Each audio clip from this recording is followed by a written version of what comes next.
भारतीय शेयर बाजार लगातार 5 महीने से गोता खा रहा है और लाखों निवेशकों के करोड़ों रुपए उसमें डूब चुके हैं और लोग बहुत ही आहत हैं। और बाज़ार में क्या होगा आगे, ये सबके सामने बड़ा सवाल है। जो निवेश करें नहीं करें, और जिन्होंने निवेश किया है, जिनके करोड़ों उसमें फंसे हुए हैं, वो अब क्या करें, ये एक चिंता का विषय है और इस पर लगातार चर्चाएँ भी हो रही हैं। और इस पर श्रेष्ठ भारत पर चर्चा करने के लिए आज हमने आमंत्रित किया है अर्थशास्त्री पंकज जायसवाल जी को। पंकज जायसवाल वो शख्स हैं जिन्होंने महाकुंभ जो हाल ही में संपन्न हुआ, वो एक धार्मिक आयोजन है, उसे अर्थशास्त्र से जोड़ा था और कहा था कि ये अर्थव्यवस्था को बूस्ट देगा और भारत की जो जीडीपी है वो इसके सहारे तकरीबन 1 ट्रिलियन बढ़ जाएगी, यानी कि जो अभी 3.5 है वो 4 के करीब जा सकती है। और इस बात को अभी कल ही एक बयान आया है कि मुख्य आर्थिक सलाहकार ने भी इस बात को माना है कि महाकुंभ से भारत की जीडीपी तकरीबन 1 ट्रिलियन है 4 के करीब पहुंच जाएगी। तो वो पंकज जायसवाल इसमें हमारे साथ हैं। नमस्ते पंकज जी, आपका स्वागत है श्रेष्ठ भारत में। लेकिन आज हम महाकुंभ पर नहीं चर्चा करने बैठे हैं, शेयर बाजार पे जो लगातार गिर रहा है। ये माना जा रहा है कि 5 महीने से लगातार गिर रहा है और इतनी गिरावट, तो ये ऐसा क्यों हो रहा है जबकि देश में प्रधानमंत्री नरेंद्र मोदी के नेतृत्व में एक मजबूत सरकार है, एक अच्छा संदेश बाजार को, अर्थव्यवस्था को जा रहा था, तो ऐसे में क्यों गिरावट इतनी क्यों है? बेसिकली अभी कल आपने देखा 8 लाख करोड़ की गिरावट हुई और पिछले जो हमारे ख्याल से 27 सितंबर से जो एक डेटा आ रहा है, सबसे पीक पे 85,000 पे हमारा सेंसेक्स गया था और कल 73 पे गया है। तो ये करीब 15-16% की गिरावट है। 94 लाख करोड़ जो है मार्केट कैप डाउन हो गया है। तो ये आप देखेंगे बेसिकली सेंटीमेंट वर्सेस सेंटीमेंट की लड़ाई है। आप किसी भी कॉरपोरेट का हेल्थ कार्ड देख लीजिए या कंट्री का हेल्थ कार्ड देख लीजिए, ये उतना बुरा नहीं है।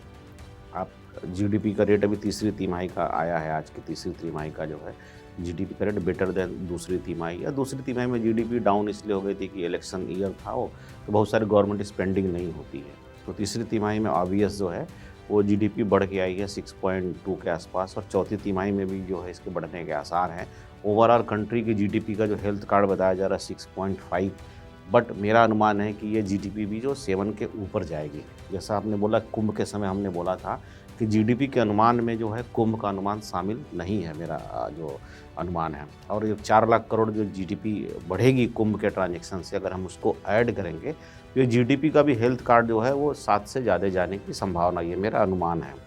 और अभी आपने देखा कि जो मुख्य आर्थिक सलाहकार ने भी बोला कि कुंभ के कारण जो कंट्री की जीडीपी है वो 3.57 है, वो बढ़कर 3.94 के आसपास, $4 ट्रिलियन के आसपास पहुँच जाएगी। तो कुंभ का तो बड़ा योगदान है ही है। लेकिन कुंभ को अगर हम किनारे रख के शेयर मार्केट का बात करें तो पूरी लड़ाई जो है सेंटिमेंट वर्सेस सेंटिमेंट्स की हो गई है।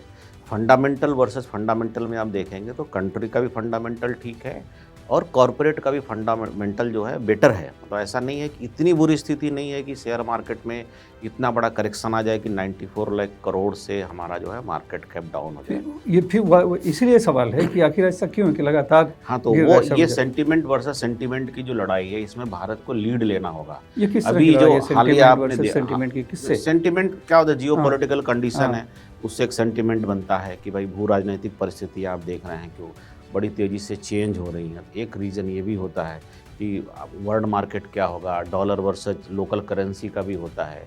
और तीसरी जो सबसे बड़ा इफेक्ट आया है, आफ्टर आप देखेंगे इलेक्शन के बाद ही आया है, जो भारत का रिलेशन जो है अमेरिका से वो उतना अच्छा अब ऐसा लग रहा है कि नहीं है। मतलब हम जो है, हमारे जो बातचीत है वो बड़ी ही प्रोफेशनल बैकग्राउंड में चली गई है। मतलब जैसे कि टैरिफ को लेके या किसी भी चीज़ को लेके, तो हमारी जो बातचीत उनके साथ है वो बड़ी प्रोफेशनल। जैसे पहले पर्सनल एक टच था कि भाई हमारा एक पर्सनल टच है और अमेरिका हमेशा जो है हमसे उस तरीके से बात नहीं करता। लेकिन अब वो एकदम बोले कि आप लेवल प्लेइंग फील्ड पे आओ, नो मोर जो है प्रेफरेंस टू इंडिया।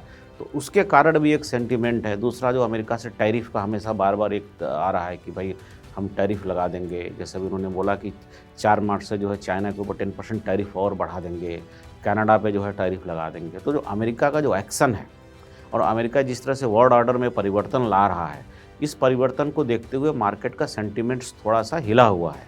और जैसे ही मार्केट का सेंटीमेंट्स हिलता है तो जो FII हैं, जो बाहर के इन्वेस्टर हैं, वो इस मार्केट से पैसा निकाल के अमेरिका की इकोनॉमी में लगाने लगते हैं। इसके कारण से यहाँ से विदेशी निवेशक जाने लगते हैं और उनके जाने की चीज़ को देखते हुए एक सेंटिमेंट्स नेगेटिव आता है और लोग हर कोई जो है वो फिर शेयर बेचने लगता है और फिर एक मार्केट नेगेटिव जो है उसमें चला जाता है। तो कुल मिला के पूरी लड़ाई जो है बयान का अर्थशास्त्र है ये।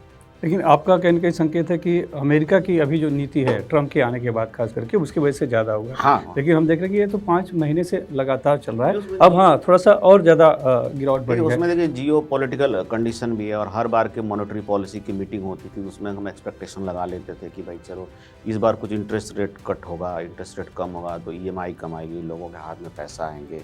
तो वो भी किसी भी MPC में जो है RBI ने वो कम नहीं किया था।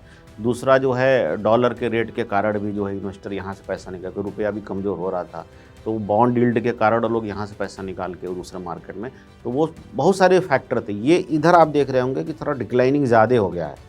पहले डिक्लाइनिंग होता था फिर चढ़ता था, फिर होता था फिर चढ़ता था, लेकिन आप देख रहे हैं कि फरवरी के बाद से डिक्लाइनिंग थोड़ा ज़्यादा हो गया है क्योंकि वहाँ पे एक दिन होप बना और एक दिन होप डाउन हुआ, एक दिन होप बना एक दिन होप डाउन हुआ। ऐसे ओवरऑल 5 महीने में जितना नहीं गिरा था उतना आप देखेंगे पिछले जो है आफ्टर ट्रंप जो है उनके बनने के बाद ये गिरना चालू हुआ है क्योंकि उनके बयान, उनके स्टेटमेंट, ये चीज़ अभी मार्केट उसको एनालाइज कर रहा है, वो समझ नहीं पा रहा है कि किधर जाएगा, तो उस सिचुएशन में हमारी पोजीशन क्या होगी। तो लोग थोड़ा सतर्क मोड में हैं और सतर्क मोड में जो इंस्टीट्यूशनल इन्वेस्टर हैं जैसे FII हैं वो पैसा बाहर निकाल रहे हैं। इसके कारण जो है मार्केट भी डरा है, बहुत से लोग डरे हुए हैं। मेरा इसमें ओपिनियन ये है कि डरने की ज़रूरत नहीं है। ये दौर है, छोटा दौर है, बुरा दौर है, इसमें एकदम हड़बड़ी करके आप अपने शेयर को जो भी हमारे, क्योंकि इस बार शेयर मार्केट में रिटेल इन्वेस्टर्स बहुत ज़्यादा हैं, रिटेल और छोटे और मिडिल क्लास इन्वेस्टर बहुत ज़्यादा हैं। उनकी पूंजी छोटी होती है, इससे जल्दी घबरा जाते हैं। जो जैसे डिजिटल इकोनॉमी आया, सबके हाथ में स्मार्टफोन आया तो सब ने बोला चलो 20,000 लगा लें, 10,000 लगा लें, 50,000 करते करते करते एवरेज 2 लाख आप देखेंगे आसपास। आप अपने दोस्तों गाँव में आप फ़ोन करिए 2 लाख 2.5 लाख के सबके पोर्टफोलियो हैं, तो वो बिकॉज ऑफ डिजिटल इकोनॉमी हो गया है। तो देखिए ये शेयर मार्केट है और आपने किसी शेयर में पैसा लगाया है और फंडामेंटल ठीक है, कंट्री का फंडामेंटल ठीक है और कंपनी कॉरपोरेट का फंडामेंटल, एक चीज़ है कि आपको अच्छी कंपनियों में पैसा लगाना चाहिए। ऐसे जो है सोशल मीडिया पे आजकल वो फेक न्यूज़ चला के ये कंपनी का शेयर का भाव बढ़ रहा है और विदाउट गोइंग इनटू फंडामेंटल और आपने किसी अनजानी कंपनी में पैसा लगा दिया तो रिस्क है। लेकिन अगर आपने अच्छी कंपनी में पैसा लगाया है और ये जो न्यूज़ आजकल की आ रही है उसके कारण, not because of company performance, share की प्राइस गिरा है, तो थोड़ा वेट कर लो क्योंकि जैसे ही बादल छटेंगे तो शेयर फिर ऊपर जाएंगे। तो अननेसेसरी आप लॉस में बेचने की जरूरत नहीं है। जिसके पास जो है वो लेके बैठे रहते हैं। हाँ, आप पैसा अपने हाथ में अभी लेके रखे रहो। अगर आपने शेयर में इन्वेस्ट, लेकिन शेयर में इन्वेस्ट किया वो क्या करें? शेयर में जिसने भी इन्वेस्ट किया उसको रखे रहे क्योंकि ये बादल जब छटेगा ये शेयर बढ़ेगा। आज आप बेच दोगे तो लॉस आपका बुक हो जाएगा, फिर तो आपकी रिकवरी हो नहीं पाएगी। क्योंकि ये जो गिरावट है इसलिए नहीं गिरावट है कि उस कंपनी का रिकॉर्ड ख़राब आ गया, उस कंपनी में कोई एक्शन हो गया या वो कंपनी लॉस में चली गई। ये गिरावट बाहरी कारणों से, मेटा इकोनॉमिक्स इफेक्ट है जो हमारे कंट्रोल में नहीं है। तो जैसे सिचुएशन नॉर्मल होगी वो कंपनी का जो प्राइस है वो फिर ऊपर जाएगा। यानी आज भले नुकसान दिख रहा है, हाँ, लेकिन कल इसकी रिकवरी हाँ, ये एक्चुअल लॉस में हो जाएगा अगर आप बेच देंगे तो आप नोशनल लॉस है थोड़ा। इस जो है क्या होता है जब नदी में आप जाते हो बाढ़ आती है तो शांति से नदी के थमने का इंतजार करिए, तो नाव किनारे पे लगाइए या आप उसमें कंट्रोल वे में रहिए। दूसरी बात, अगर आपका एक सलाह ये है कि जो जिसके पास जो शेयर है लेके बैठे रहे, शांति से इंतजार करके थोड़ा धैर्य रखे। लेकिन पैसा है, एक कहते हैं कि आपदा में अवसर ढूंढना, तो ये बाजार का ये है कि भाई अब बाजार गिर रही है, भाव गिर रहे हैं तो खरीद लो। तो क्या उनको किसी ये भी कहेंगे आप कि उन्हें भी वेट करना है? अभी नहीं, उनको भी वेट करना है। अच्छा, मैं आम आदमी को बोल रहा हूँ। हाँ, आम आदमी को वेट अच्छा, बड़े निवेशकों को नहीं। उनके पास तो पूरा स्ट्रेटजी रहता है, उनके पास पूरा इन्फॉर्मेशन सिस्टम रहता है, वो बड़े बड़े एनालिटिकल लोग बैठाए रहते हैं, लेकिन आम आदमी के पास तो है नहीं। अक्सर ऐसा होता है कि भाई गिरने पे ये कम रेट पे आज बिकॉज ऑफ, जैसे कोरोना में हुआ था, बिकॉज ऑफ कोरोना बहुत सारे शेयर एकदम पाताल में चले गए, तो उस समय लोग खरीदते थे। जैसे कोरोना रिकवर हुआ 10-10 गुना 20-20 गुना हो गया। कई लोगों ने अपने अनुभव बताए और ऐसे लगा। लेकिन ये जो ट्रेंड है ये हमें नहीं मालूम कि कितना गिरेगा। अच्छा, ये हमें नहीं। आज सपोज करिए आपने कोई शेयर पहले वो 1000 रुपये का था और आज आपको मिल रहा 400 में, आपने खरीद लिया, ठीक है, वो 300 में भी जा सकता, 200। गिरने का ट्रेंड कब रुकेगा ये किसी को नहीं मालूम, क्योंकि एलन मस्क और ट्रंप के जो स्टेटमेंट हैं कब स्टेबलाइज होकर वर्ल्ड ऑर्डर उनके हिसाब से रीसेट होगा। जब ये रीसेट कंप्लीट होगा तब जाके ये थमना रुकेगा। इसकी टाइमलाइन अभी किसी के पास नहीं है। तो हो सकता है जो आज आपको 400 में मिला कल आपको 200 मिला, फिर आपको लगेगा मेरा तो 200 का नुकसान हो गया। और उसमें कल का अगर आपने देखा होगा, यूक्रेन के राष्ट्रपति जेलेंस्की आए थे और दोनों में जिस तरह से दो राष्ट्र प्रमुखों में जिस तरह से बहस हुई है और फिर बात जो है बननी चाहिए थी वो बिगड़ गई है, तो उससे तो विश्व युद्ध की एक तरह से नहीं, इसमें एक इंटरेस्टिंग चीज़ बताता हूँ। हाँ। हालांकि वो पॉलिटिकल डिस्कशन उसको वहीं हाँ। एज ए इकोनॉमिस्ट जब सेंटीमेंट की बात है तो असर तो पड़ेगा। दो चीज़ प्रेडिक्ट करता हूँ कि कल के डिस्कशन में ट्रंप के डिस्कशन से एक मैसेज गया है या मैसेज निकल के आ रहा, क्या गया है ये तो लोग बताएंगे, कि ट्रंप जो है वार के अगेंस्ट है। हाँ, ये एक तो है, एक मैसेज आया है क्लियरिटी से कि Trump doesn't want war, Trump is proactively acting to stop the वार।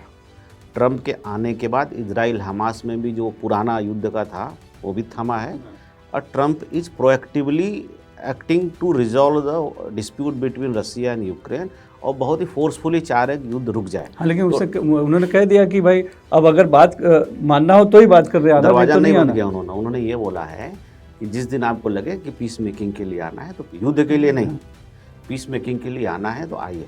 तो एक पॉजिटिव मैसेज है कि ट्रंप ऐसा नहीं है कि वो युद्ध फैलाना चाहते हैं पूरी दुनिया में, ट्रंप का जो एक्शन है वो वार के अगेंस्ट है। तो ये एक मैसेज बाजार दिख रहा है। आप देखेंगे आज डाउ जोन्स बढ़ा हुआ है। ट्रंप का ही कुछ व्यवहार जो है वो टैरिफ वाला और बाकी नीतियां वो कहीं बाजार को एक तरह से ट्रंप क्या है और ट्रंप का ही एक व्यवहार जो कि विश्व युद्ध को रोकने की कोशिश कर रहे हैं, तो वो उम्मीद भी दिखा रहा है। हाँ, उम्मीद दिखा रहा है। दोनों पक्ष कहीं ना कहीं ट्रंप पे देख रहे हैं, या आप देख रहे हैं? ना, मैं तो यही देख रहा हूँ कि वो अगेंस्ट वार है। मैं पॉजिटिव चीज़ ही देख रहा हूँ। ठीक है, बातचीत का लेवल कैसा हो, बहुत रिएक्शनरी हैं, और पहली बार जो एक नेगोशिएटर प्रेसिडेंट के रूप में सामने आ रहे हैं, और उनके लॉजिक्स भी, अगर आप अमेरिका फर्स्ट की बात करेंगे तो ये बात सही है कि हम आपके ऊपर अगर 10% लगाते हैं टैरिफ, तो आप 50% क्यों लगाते हैं, आप 100% क्यों लगाते हैं? तो अगर वो फेयर टैरिफ की बात करते हैं तो किसी भी देश की बात करने में बुराई नहीं है। भारत सरकार को यहाँ पे रिजिलियंस अप्रोच अपनाना चाहिए। और वही मेरा एक सवाल था कि ये मान लीजिए सेंटीमेंट बात हो गई, फंडामेंटल हमारा मजबूत है, तो फिर और कब होगा कुछ कहा नहीं जा सकता, कब चीज़ें सामान्य होगी। तो क्या अभी तक केंद्र सरकार ने इसमें कहीं कोई पहल नहीं की है? एक तरह से मूक दर्शक बनी हुई है। एक पहल किया था उन्होंने बजट के दौरान, उन्होंने बहुत सारे कस्टम ड्यूटी पे जो अमेरिका के हिसाब से उन्होंने उसमें चेंजेस लाए थे। एक अप्रोच दिखाया था फ्रेंडली, जो बिफोर गोइंग अमेरिका, मतलब मोदी जी अमेरिका जाने से पहले एक अप्रोच उन्होंने जो है उसको गुड जेस्चर बोलते हैं वो दिखाया था। ये इसको और दिखाने की ज़रूरत है। मुझे लगता है कि इनको एक कमेटी बैठानी चाहिए कि हम अमेरिका के साथ किन किन चीज़ों पे हम अपने टैरिफ में सुधार कर सकते हैं। एक पॉजिटिव मैसेज जाता है। दूसरा बात, अगर कोई चीज़, अगर आप मान लीजिए अमेरिका की चीज़ इंडिया में लाने देते हैं, कंज्यूमर ही राजा होता है। आज की इकोनॉमी कंज्यूमर बेस्ड इकोनॉमी है।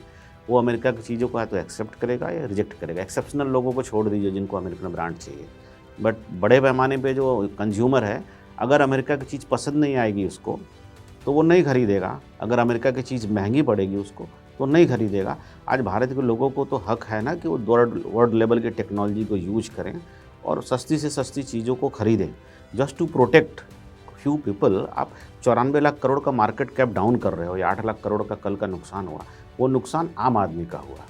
हमें लगता है कि इकोनॉमी को थोड़ा सा रिजिलियंस होकर एक पॉजिटिव डायरेक्शन और रिव्यू करना चाहिए कि अमेरिका के साथ हम कहाँ कहाँ टैरिफ में सुधार कर सकते हैं, क्योंकि ये जो झटका है ना, ये बड़ा, इससे आम आदमी टूट रहा है। और मुझे खाली डर है कि ये जो वेव है ना, ये कोई बड़ी अनहोनी ना पैदा कर दे, क्योंकि अभी भी हम उससे बचे हुए हैं। तो इसमें सरकार को आगे आकर, मुझे लगता है कि सरकार को आगे आके बोलना चाहिए कि कंट्री का हेल्थ कार्ड सही है, कॉरपोरेट हेल्थ कार्ड सही है, जीएसटी का कलेक्शन कंटिन्यूअस बढ़ रहा है, इनकम टैक्स का कलेक्शन कंटिन्यूअस बढ़ रहा है, पूंजीगत खर्च जनवरी तक हमने 75% कर लिए हैं, जीडीपी का अनुमान सही आ रहा है। तो आप लोग घबराइए नहीं, ये जो इकोनॉमी जो भारत की सही है, और सारे share market correct and recover हो जाएंगे।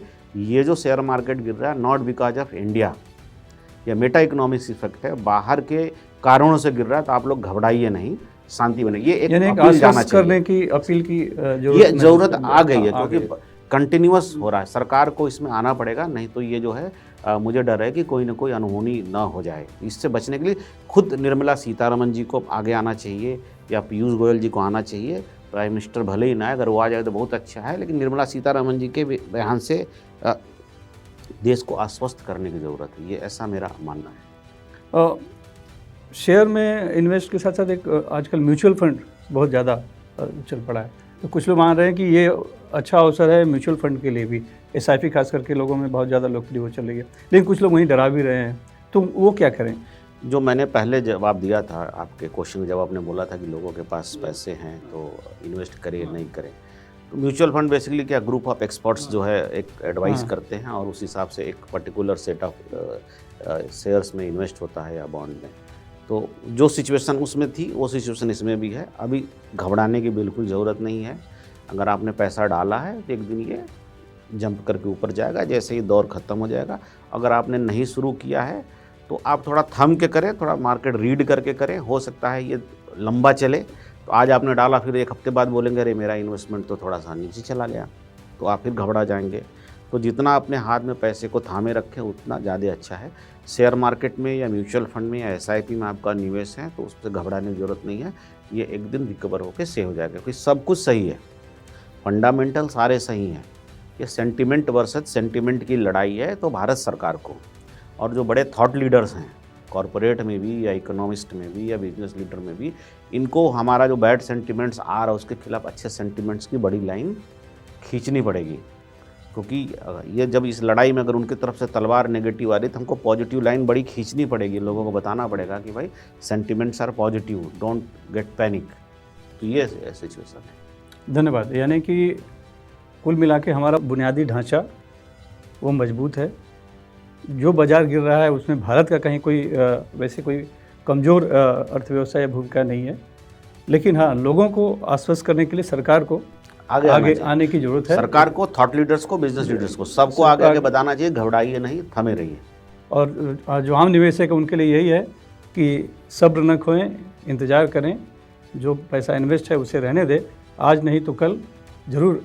और नए इन्वेस्टमेंट से पहले सोच विचार के करें, घबराने की जरूरत नहीं, अच्छे दौर में करें। अंधेरा छटेगा, सूरज निकलेगा। जी जी जी, धन्यवाद हमसे बात करने के लिए पंकज जी।